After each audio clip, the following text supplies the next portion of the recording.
Explore the chilling tales of justice served swiftly as we delve into the stories of 10 notorious child molesters who met their demise behind bars. Can you handle the shocking truth? In 1986, Larry Nassar joined the USA Gymnastics national team medical staff. The timeline turns dark in 2014 when a complaint by Amanda Tomashow alleges inappropriate conduct, but the inquiry deems Nassar's behavior medically appropriate. Nassar typically carried out his abuse under the guise of a medical treatment. He hijacked a rare pelvic therapy that involves vaginal penetration and used it to treat all sorts of ailments. He ignored protocols such as using a glove, asking consent, or having a medical chaperone present. And when I was 14 years old, I tore my hamstring in my right leg. This was when he started performing the procedure that we are all now familiar with. The next visit was for my shoulder, which I then found out my hips were out of alignment, which then made my spine and my pelvic bone out of alignment as well. And this is when Larry decided that it was medically acceptable to violate a 16-year-old girl. When confronted by parents, coaches, and eventually investigators, Nassar said patients may have misunderstood his therapy. Medical colleagues deferred to his expertise. After a 2014 investigation cleared his name, Nassar was just reminded to follow procedures.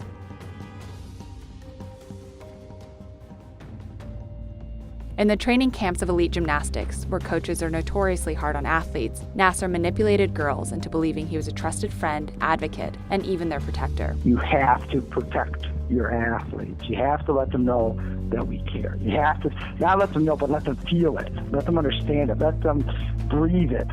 He put my picture up on his wall with the Olympians. I thought I mattered to Larry. You had me so wrapped around your finger, and I still trusted you so much. Even when I was a sophomore in college, and you were the only person I called to help me make the decision to end my gymnastics career due to my injuries. In 2015, the FBI opened an investigation based on gymnast Maggie Nichols' allegations. The Indianapolis Star's investigative reports in 2016 exposed Nassar's misconduct. Michigan State University fires him, leading to his legal troubles. Nassar faces criminal sexual conduct charges, child pornography charges, losing his medical license. Victims file lawsuits against Nassar, MSU, USA Gymnastics, and Twistars Gymnastics Club. That's my self-torture, I guess you could say. That. Yes, she was victimized. Yes, I was victimized to myself. In hours of police interviews over alleged sexual abuse, Larry Nassar blamed the young woman he victimized, saying she should have said something sooner. I don't get it. Why didn't she say something if she was feeling violated in any way, shape, and form?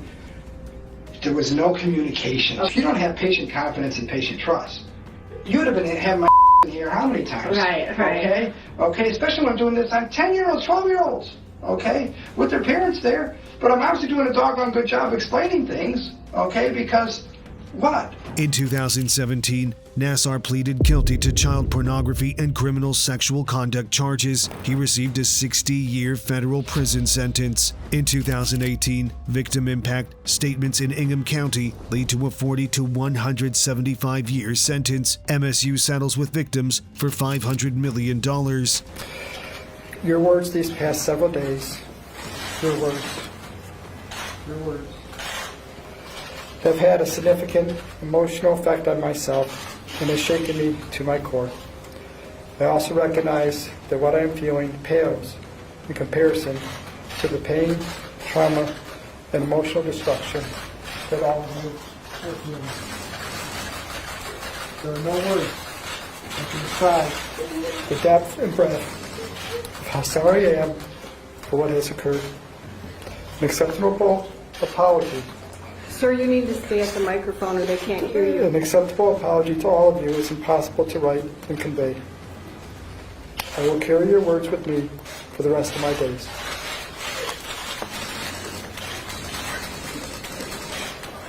I do want to read some more of your letter. And the reason I want to do that is because I considered it in sentencing as an extension of your apology and whether I believe it or not. I was at the doctor because my treatments worked, and those patients that are now speaking out were the same ones that praised and came back over and over and referred family and friends to see me. The media convinced them that everything I did was wrong and bad. They feel I broke their trust. Hell hath no fury like a woman scorned. It is just a complete nightmare. The stories that are being fabricated to sensationalize this.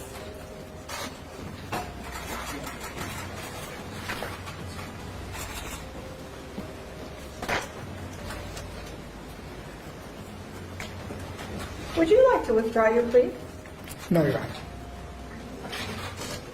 Because you are guilty, aren't you? Are you guilty, sir? I accept my plea. Exactly. This letter, which comes 2 months after your plea, tells me that you have not yet owned what you did, that you still think that somehow you are right, that you are a doctor, that you're entitled, that you don't have to listen, and that you did treatment. I wouldn't send my dogs to you, sir. It was not treatment, what you did. It was not medical. There is no medical evidence that was ever brought. Sir, you knew you had a problem. That is clear to me. You knew you had a problem from a very young age, even before you were a doctor. You could have taken yourself away from temptation, but you decided to not address what's inside you that causes this control urge, that causes you to be a sexual predator. Sir, I'm giving you 175 years, which is 2,100 months.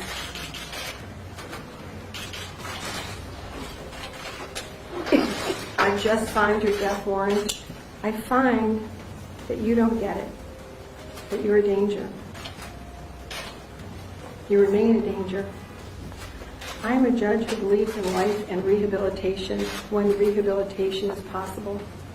I have many defendants come back here and show me the great things they've done in their lives after probation, after parole. Nassar's appeal was rejected in 2018. 2021 report accuses the FBI of mishandling the investigation. In September 2021, gymnasts, including Simone Biles, testified before the Senate Judiciary Committee. In 2022, a lawsuit seeks $130 million from the FBI for delayed action. The Michigan Supreme Court rejected Nassar's final appeal in June 2022. In July 2023, Nassar was stabbed in federal prison. The timeline underscores a systemic failure to protect victims, exposing Nassar's prolonged abuse and the aftermath of a scandal that shook the gymnastics world. The story of John Gagan, a former Boston priest and serial child rapist, took a shocking turn when he became the victim of a heinous crime while in prison. Gagan's dark history involved 30 years of sexual abuse against 150 boys, with the church turning a blind eye to his actions. In 2002, Gagan was sentenced to prison for molesting a 10-year-old boy. His incarceration placed him in the same facility as Joseph Druce, a convicted murderer serving a life sentence. Druce, who had suffered child molestation himself, took matters into his own hands. Guilty offense is charged indecent assault and battery on a child under 14 years of age. 66-year-old defrocked priest John Gagan struggled to hold back his emotions after a jury convicted him of molesting a 10-year-old boy at the Waltham Boys and Girls Club swimming pool in 1991. As Gagan was led away, he said a few words to his sister Catherine, who's remained loyally at his side. I'm devastated because I know he's innocent, and I can't understand with all the contradictions in the evidence why that wasn't seen by the jurors. But whatever the jurors saw, they weren't alone. More than 130 alleged victims have come forward to accuse Gagan of molesting or raping them as children during his years as a priest in the Boston Archdiocese. Although the allegations in this case to some may have seemed slight, those of us who work with children, and particularly with child victims, know that even one incident of unwanted sexual contact or conduct can be harmful to that victim. In August 2003, Druce entered Gagan's cell, jamming the door, binding and gagging him, and ultimately strangling him with the bench sheet. The brutal assault left Gagan lifeless, with prison officers struggling to intervene. The jury was deliberating for such a long time, so it just makes your mind go. And I'm so happy that he's changing into the orange jumpsuit right now, and I hope he brought a toothbrush. While it isn't your case, you feel vindicated? I think everybody does? Everybody is, and I hope all the victims that are out there I hope they were all watching this, and you can at least relax. He'll be in jail till his Suffolk case, where he'll get an even stiffer sentence. And during his trial, Druce testified that he confronted Gagan about his molestation charges twice before, describing Gagan's responses as arrogant. Druce, driven by his own traumatic experiences, stated that he committed the murder to silence the haunting thoughts of his own abuse and to stop the pedophilia within the church. Druce pleaded not guilty by reason of insanity for his first arrest, citing the trauma of his own molestation. In 2007, mysterious online footage from the corrections facility depicted the struggle to access Gagan's cell and revive him, shedding light on the disturbing incident.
For the murder of John Gagan, Joseph Druce received a second life sentence, adding another tragic chapter to his deeply troubling tale of abuse, silence, and retribution within the confines of the prison walls. What happens when the dark web becomes a playground for heinous crimes, leading to a gripping international investigation?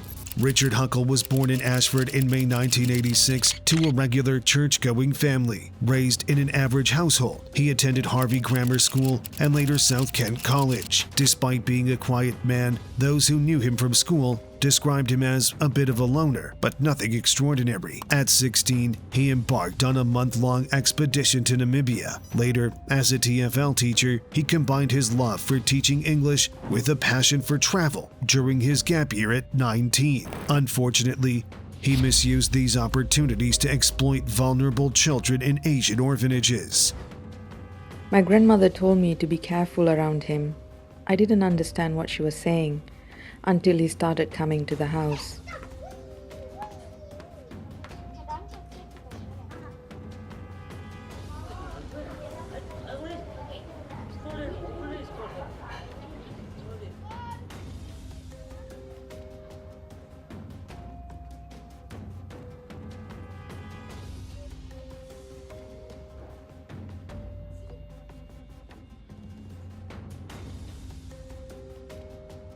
I met him in a church. He started talking to my mother there. And then he started coming to the house to talk to her. That's what I remember. He took videos of me naked, and I told him I wanted to go home to my mom. I was scared and couldn't do anything. I got scared every time he took me out. He started taking photos of me from the time I was 3 years old. He showed me photos of myself and then photos of my sister, and I got angry. They were photos that showed our nude bodies, that kind of photos. How do you feel about him now? I don't want him to come back to Malaysia. I want him in prison forever.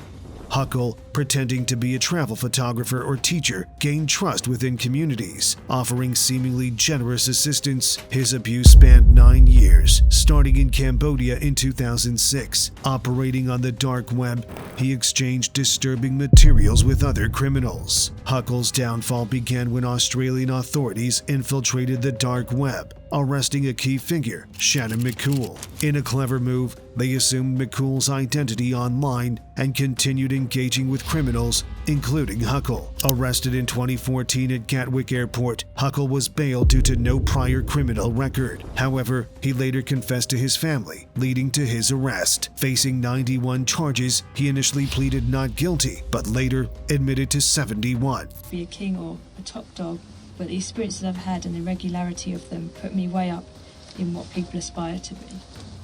Did you write that? Okay. How frequently would you engage in sexual activity with children?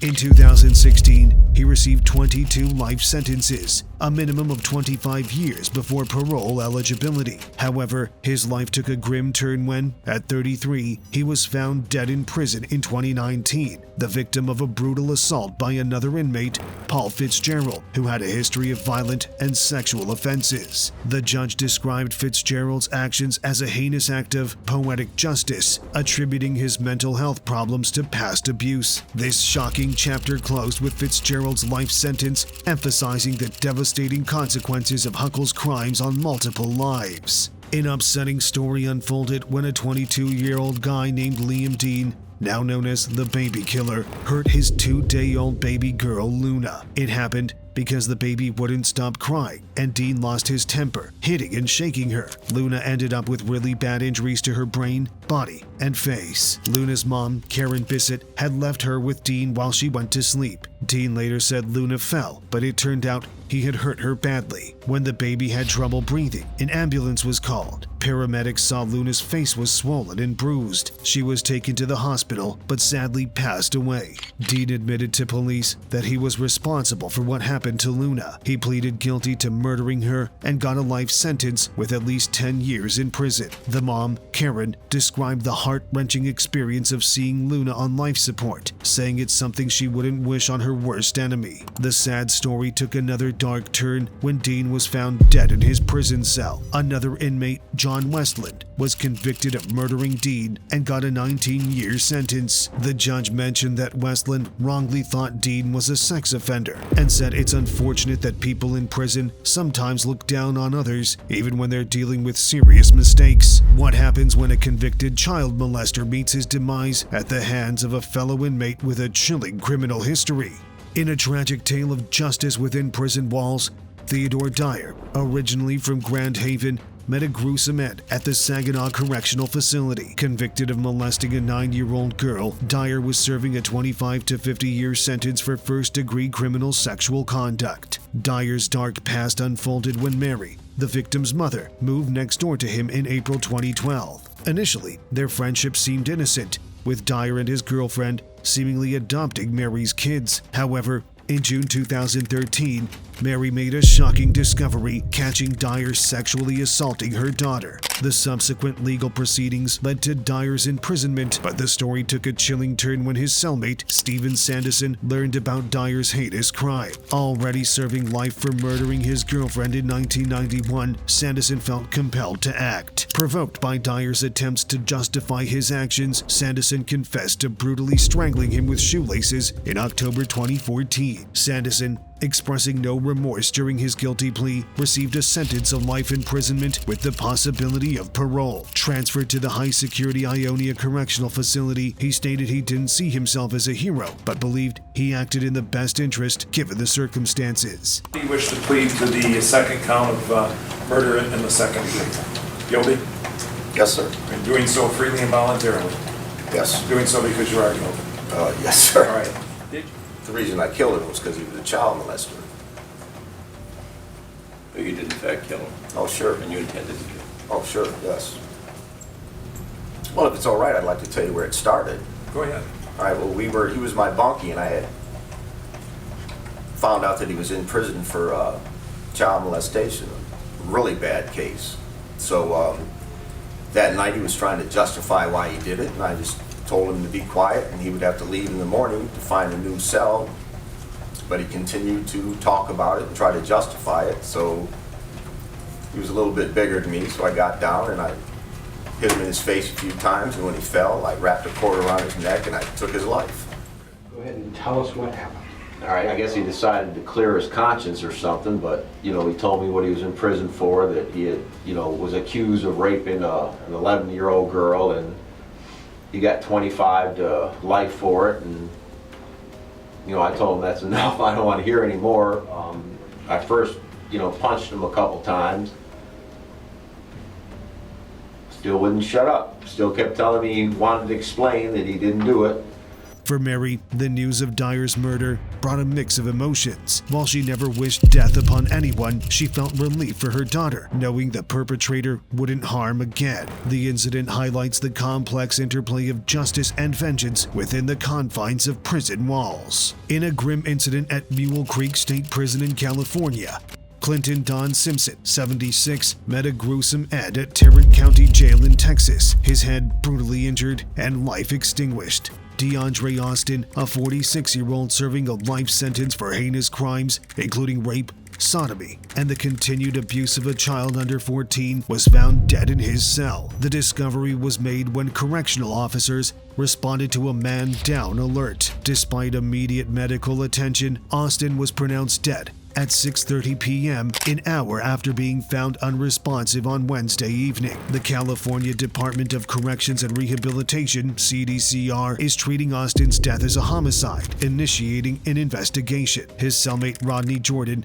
has been placed in segregated housing during the inquiry. Austin had been incarcerated since October 2, 2008, after being received from Contra Costa County. His charges included rape, lewd conduct with a child under 14, continuous sex abuse of a child under 14, penetration with a foreign object with a victim under 14, oral copulation, and sodomy. Jordan, who arrived at the prison from Los Angeles County on August 14, 2017, was serving a 2-year term for first-degree burglary. Interestingly, Jordan had been paroled on July 31, 2018, only to return from parole on September 4 of the same year due to a new conviction. He was then sentenced to 5 years for second-degree robbery. The prison authorities are now delving into the circumstances surrounding Austin's death and the potential involvement of his cellmate. How did law enforcement agencies collaborate across borders to bring this fugitive to justice? Join us in this shocking video as we delve into the disturbing charges against Sanderson, spanning 2 years of unthinkable acts on a child.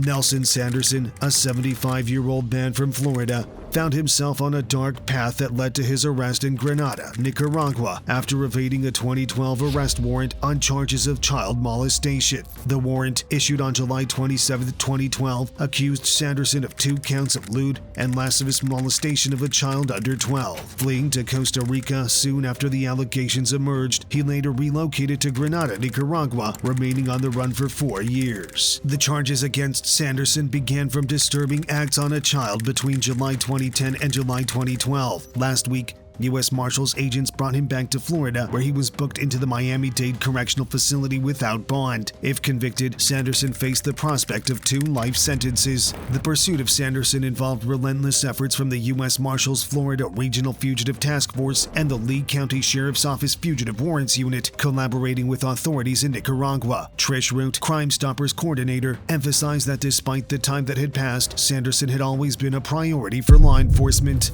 In an unexpected turn, Sanderson's story took a tragic twist as he was found guilty on 2 counts of lewd and lascivious behavior on a victim under 12. Arrested in 2016, Markel Brent Sawyer, a 25-year-old inmate, faced an indictment for allegedly beating Sanderson to death in August 2020 at Century Correctional Institute. Sawyer, admitting to the incident, argued justifiability in his defense as the legal proceedings unfolded, shedding light on the complexities within the prison system. The case's outcome would determine the fate of both Sanderson and Sawyer, bringing a measure of closure to a disturbing chapter in the pursuit of justice. In a courtroom drama that unfolded in Cowlitz County, Washington, 70-year-old child rapist Robert Munger faced justice as a judge sentenced him to a minimum of 43 years in prison. The sentence, likely ensuring he would spend the rest of his life behind bars, was delivered by Cowlitz Superior Court Judge Michael Evans. The judge described Munger's actions as a sick, depraved scene before assigning the highest end of the sentencing range, aiming to ensure Munger's prolonged incarceration. Munger, convicted in several child sex abuse cases after 4 trials in 2 years, could be heard yelling and cursing from inside the jail before sentencing. Physically weak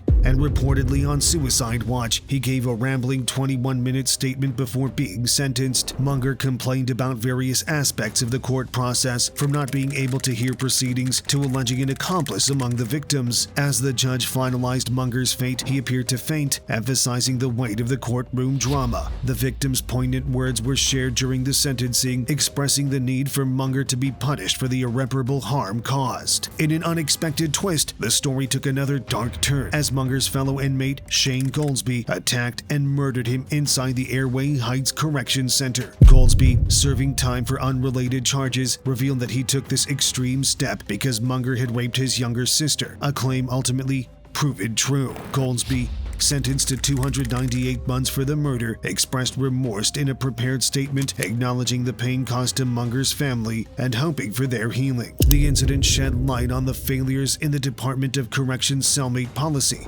as Munger and Goldsby were placed together without consideration of their connection, leading to a tragic and violent outcome. Police emergency, what's the problem? I've lost my 8-year-old daughter. She's been missing about an hour and 3/4 now. Right. Was she playing with anybody at all? She was playing with her brothers and her little sister, and she sort of walked away from them. And what's the name of the little one that's missing? Sarah.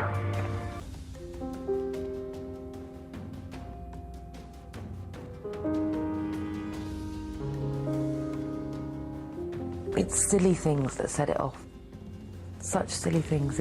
In July 2000, the tranquil English countryside was shaken by the disappearance of 8-year-old Sarah Payne. Playing with her siblings in a cornfield near her house, she walked away and vanished. The body was just over there, 5 yards away. There was a full forensic team. There was every ologist known to man that was here just to try and get some sort of forensic evidence. One of the saddest days ever. Tragically, her body was found 16 days later, and suspicions pointed to convicted pedophile Roy Whiting, living nearby. Whiting had a history, having abducted and assaulted a girl 5 years earlier. Released after serving only 2.5 years for his earlier crime, Whiting relocated to Littlehampton, close to Sarah's home. I didn't know what to write, so I just wrote to Sarah. Dear Sarah, ever since you came bounding into our lives, at 2 in the morning with no phone in the house, one tooth in your head, and a smile that could melt ice. We loved you.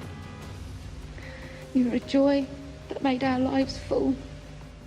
Daddy called you Princess because that's just what you are. The media coverage of Sarah's disappearance generated over 20,000 calls, including one crucial tip from Cynthia Reed, an eyewitness who saw a white van leaving the area. The police, unaware of Whiting's ownership of a van, approached him, and he volunteered information about his recent purchase, even offering to show it to them. Whiting attempted to alter his van's appearance, adding new doors to mislead investigators, a pattern consistent with his past abduction.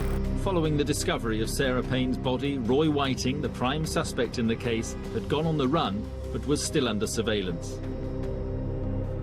He had left his father's house in Crawley, where he'd committed a previous offence against a young girl, after bricks were thrown through the window. Whiting was now sleeping rough. But in the small hours of Sunday the 23rd of July, 6 days after Sarah Payne's body had been discovered, things were to change dramatically. A white Vauxhall Nova was reported stolen in Crawley. He was seen to go to this vehicle. He was seen to change the plates, the number plates, and then he was seen to drive off. A patrol car was diverted to stop the Vauxhall and its driver, none other than Roy Whiting. There's one male in it. So a decision was made for a marked vehicle to stop him. And at that point, the chase started. In a desperate bid to get away, at one stage, Whiting reversed the Vauxhall down a dual carriageway. County Oak roundabout, reversing north. One male in it, vehicle's now going south-south. London Road on the northbound carriageway. Going south, past the BP garage. Gone round to the back of Allied Carpets. Drove like an absolute maniac. The carpets, down he goes. And he could cause the death of someone. We're into the car park.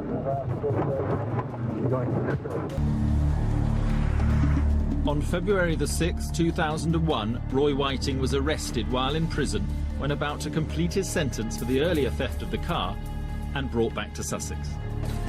Upon inspection, the van revealed children's toys, candy bags, and a blanket with cartoon clowns, strengthening suspicions of his intentions on the day Sarah vanished. Whiting was eventually convicted of her abduction and murder in 2001. In 2018, while serving his sentence in Wakefield Prison, Whiting was attacked by fellow inmates Richard Prendergast and Kevin Hayden. Using improvised weapons, they brutally assaulted him, inflicting multiple stab wounds. The prison nurse's swift response and the intervention of officers prevented Whiting's death, highlighting the dangerous nature of prison life and the complexities of justice behind bars. What happens when the creator of a whimsical miniature train station turns out to be a predator, accused of molesting children during innocent birthday parties? Don't miss the final chapter of this unsettling compilation. Simpson's dark past unfolded as he faced allegations of molesting 9 children during the operation of his miniature train station, Mr. Don's Whistle Stop. This sinister side of Simpson's character led to a decade of confinement in state hospitals where he was deemed unfit for trial. The accusations from 11 girls and 1 boy in 2007 marked the beginning of his legal troubles. The miniature train station, nestled in Simpson's Keller, Texas backyard, became a haunting backdrop to his crimes. Parents reported inappropriate touching during preschool-age girls' birthday parties. Simpson was indicted on charges of child molestation, a crime that stained the once popular venue for local celebrations. Simpson's obsession with trains, showcased in a local TV segment in 2002, was eclipsed by his dark deeds. The man who once created a wonder world was exposed as a predator, charged with 10 counts of aggravated child sexual assault and 1 count of continued sex abuse of a child under 14. In a chilling turn of events, Simpson, the alleged child molester, met his end in prison. His demise came at the hands of David Faustino Flores, a fellow inmate accused of murdering the notorious Simpson. David Faustino Flores now faces a murder charge. Simpson's demise, devoid of sympathy, serves as a dark conclusion to the disturbing disturbing tale of a man who abused the innocence of children while hiding behind the facade of a whimsical train station. Thanks for watching. Let's stand against bad people together. Explore our previous video, When Deadly Man Shoots at Cops, for a chilling journey. Stay safe and keep an eye out for each other. Bye.